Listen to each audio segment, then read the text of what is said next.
Ebu niseme kasi ya Kenya haiendi vizuri sababu hii serikali ya KK na broad based inajali maslahi yao wenyewe, ya viongozi wenyewe na sio ya wananchi. Tumeona mauaji ya vijana.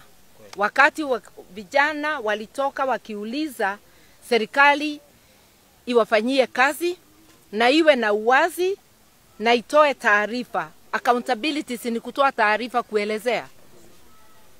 Majibu ilikuwa ni risasi na mauaji. Wakati wamekuja ukumbusho ya wale walifariki 2024, imekuwa majibu ni risasi na maafa tena.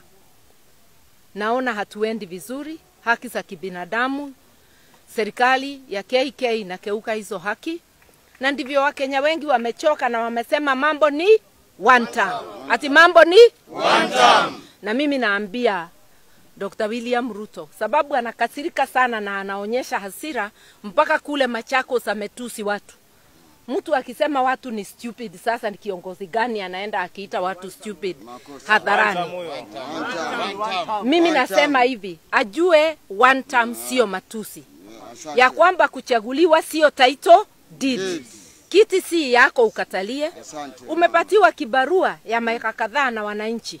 Unaweza futwa asubuhi ukarudi kwako.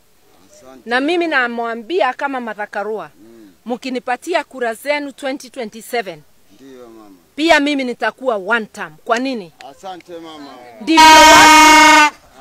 Ndivyo ni sawa. Ndivyo watu waelewe uongozi sio title deed. Kama uko na mambo unataka kufanyia Wakenya, miaka 5 inatosha. Na ile itabaki mtu mwingine ataendesha, sababu si wewe tu umezaliwa dunia hii. Kwa hivyo Dr. William Ruto asituambie ate iko mambo amepanga. Kama umepanga mambo, harakisha umalize ufanye nini? Sababu mambo ni one term.